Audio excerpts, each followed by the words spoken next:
Hey, Sunday, and time for us to go gardening once again with Mel Walker in the hot seat. And I say you're in the hot seat because we've had a whole lot of viewers' questions coming through here, Mel. Okay. And surprisingly, all got to do with grass. This isn't a flashback to that grass. No. No. No. This is things like kikuyu and the like. And alternatively, it seems that there are quite a few, and I'm just running through them here, on how to get rid of it Yes. and to plant something else. Yes.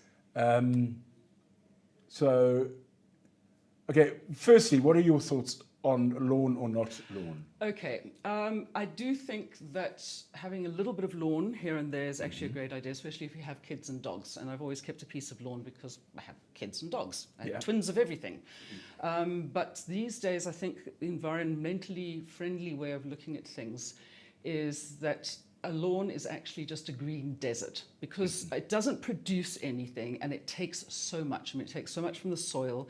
You have to keep watering it. And I mean, if people keep on watering kikuyu the whole way through winter, it's pointless. Kikuyu needs to go dormant. It goes dormant. You cannot keep it green. And that's one thing that really kind of distresses me when I see all of these people watering their lawns, even though we still have water restrictions, by the way. What I can't stand is when you go past these huge complexes and on the lawn outside at midday, there's the sprinklers all going on grass. Yeah, I mean, what you should I get be so doing, irritated. you should be watering early in the morning. Yeah, okay? exactly. And then so it doesn't create too much humidity in the garden, which can actually then lead to fungal diseases when it comes to your other plants. Also, I mean, grass is a very heavy feeder, so you're always having to give lots of fertilizer, and then people have got problems, and then they go and they put pesticides down, or they put herbicides down because they have things that are growing in the lawn that they don't want, and that all goes into the water table. So you're basically annihilating the environment, which is not a great idea. But I do believe that there is a place for grass, mainly on a golf course. Okay, well, Fiona says she wants to get rid of her green desert, but wants to know what she can plant or do with her garden, both in sun and shade. One that is water-wise and also, if necessary, can be walked on. Well, that's always a thing. There's a lot of plants that don't like being walked on. Trees like being climbed. Little plants don't like being smashed. But there are a number of alternatives. It depends also on what kind of look you're looking for in your garden. If it's underneath a big tree and you find that nothing is growing there in any case, I mean, I would say create an area around the tree, underneath the tree, with shade-loving plants. But low growers, I mean, you can get some small plectranthus which are happy in shade. And they are indigenous and they're very water-wise, and they're one of those plants that you can just leave it and they'll just keep on doing their own thing. But if you wanted to put something else except for grasses or ornamental grasses, which are also, some of those are incredibly hardy, especially if you go for the lower growing tufting grasses, which are in those beautiful blues like the blue festuca. You also get those wonderful felt grasses which you can plant, and then you can have a swathe of felt grass going through the part of the garden. But if you wanted something that you would use what you would put between pavers, okay? So your low-growing like Corsican mint or pennyroyal, okay? And when you walk on those, they release that amazing smell, okay? And I mean, I just don't put catnip, okay? My kids found dried catnip somewhere. My cat is an addict now, okay? So, but plant, if you have dogs and cats, you can put in pet grass, and that will grow in the shade as well, and catnip for the. But there's a whole bunch of little low-growing things, and if you want it a little bit higher, then you can put in things like the African viola, which just keeps going. There are so many choices that you can put down. Of course, you can create a whole kind of, in the sun, a whole succulent walkway with your low-growing like echeveria, but you have a path that will go through it. And then your dog, if you've got dogs, your dogs will be quite happy to eventually follow on the path. Yeah. So for me, it's a no-brainer. But if you are doing gravels or pavers or pebbles or whatever, do make sure that you put some weed guard down, okay? Because you don't want weeds popping through. Yeah. Here's an interesting one. Family who has been unsuccessful in growing grass over the last 2 years, but they have a 2-year-old who needs to be able to play outside. And it's sort of along the same lines as Fiona's question, but they want something that's not thirsty, but that their little kitty can play on. I mean, what are the things you can look for children-friendly gardens? Oh, there's a lot of stuff. Actually, one thing I think you should always look at first is whether any of the plants are toxic to your child or to your cat or your dog. And I've actually just done a whole kind of paper on what are those common plants that you'd have in a garden which are actually not good for the other citizens who are living in your garden. I always think the garden space, it's the plants. But it's a case of like, you wouldn't go and put something like Nandina domestica, the sacred bamboo, into the garden because it has those little red berries which young children can't keep away from. They just want to want to put them in their mouth and eat them. So, I mean, even though they say that with the sacred bamboo that the berries won't poison you, I think it might not be a good idea to let your child. I took mine out as soon as I had kids, let's put it that way. By the same token, having things like, if you want to go completely water-wise and create a xeriscape, which is one where you hardly use water at all and it's just succulents, a lot of them obviously are not going to be good because they will prick the child. Because, the children go and they play and they fall over and the next thing you've got cactus spines through you and everything. Interestingly, always for me, having aloe vera in the garden for insect bites, sunburn, all that kind of stuff, and the little bulbinella. Aloe vera, toxic to dogs and cats. Didn't know that if they eat the sap, which is weird. I didn't know that either. Yeah. So I'd say, stay away from, you love the look of the silver sparklers, your euphorbia, stay away from those. Kid breaks it off, there's sap, starts burning your skin. Okay, there's a latex in it, which is really not friendly to skins.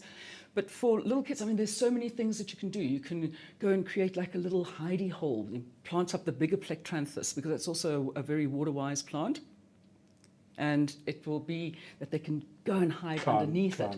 So there's so many things that you can do to actually create a sensory garden for a child, using a wide range of plants, grasses that they can see that birds are coming in. You can use the seed heads, press them into clay, make dinosaur footprints and all kinds of stuff. I mean, it's limitless what you can put into a garden for kids.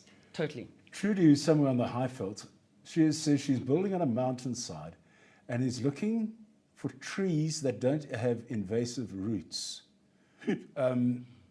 Well, rather for one that only has a root that goes down, none coming out of the sides, to plant around her house. Have you got any suggestions? Yeah, well, I mean, this is a common fallacy that people think that there's certain trees that will have a taproot, and then they think that there are trees that only have the roots that come out on the sides.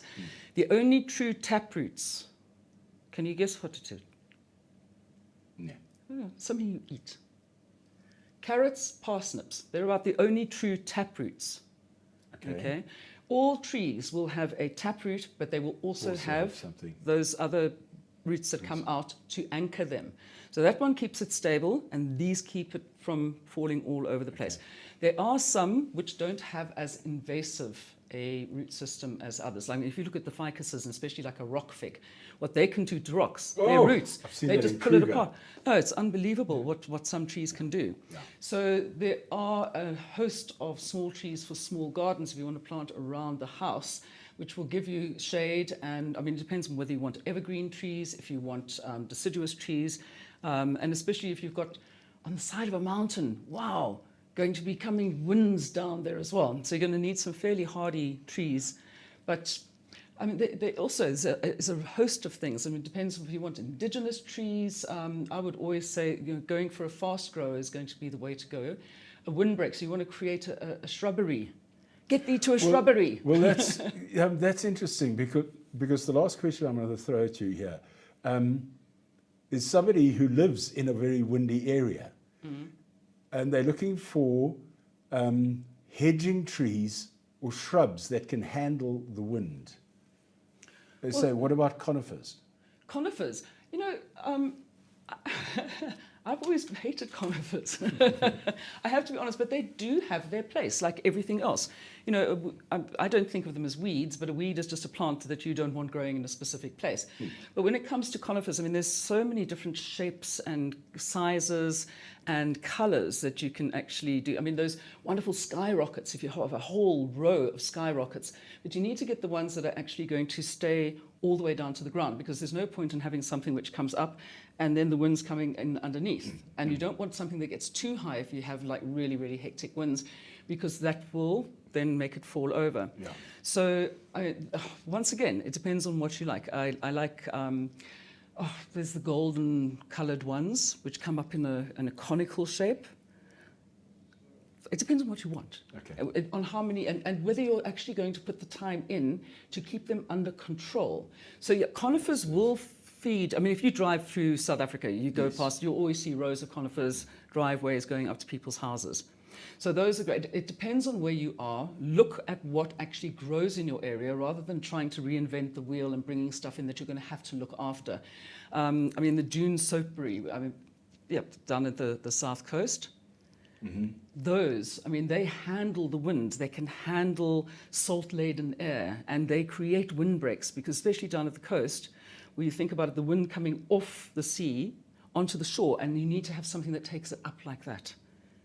So those, I mean, that whole break that you'll see along the beaches before you get down to the actual beach itself, those are all just windbreaks. So go and have a look, always go and have a look and see what's growing in your area. I mean, I could give you 45 million plants right now, but it depends on whether you are in, say, Johannesburg, or Cape if Town, you are in the or Karoo. South Cape, yeah. Yeah, whatever works best down there. Olive trees for me as well. I'm just saying, with the olive, the false olive or the wild olive that we have, the South African version, not the actual olive tree where you get the fruits, don't plant those too close to walls or foundations. They do get pretty big, and they do get really, really active with their root systems. Thank you, Mel. That sort of sorts that one out, I think. Okay. Now, and by the way, I mean, if you do have grass and you insist on having grass, try and be as ecologically friendly as possible. And I know that we have a lot of people who want to have this beautiful lawn the whole way through summer, and they send pictures and say, and they're looking at the area, and I'm thinking, why don't you just plant plants instead of trying to actually fight with nature to create this green desert? But on that point, I mean, it is a good time to be doing your lawn dressing and filling out any of those bumps that are in the lawn itself. So we'll do those dips and get rid of, if you're going to plant grass, get rid of as many stones as possible as well. Not with our one dog around, I can tell you that. Is it a digging job? Yeah, you put lawn dressing down, and the next morning it's somewhere else. If they haven't eaten it all, of course. Yeah, So yeah, if your dogs do not use bone meal, okay. Thank you, Mel. Thanks, Jeremy. We'll see you again next week. Yeah, we'll do, and we'll see you again next week as well. Until then, bye-bye.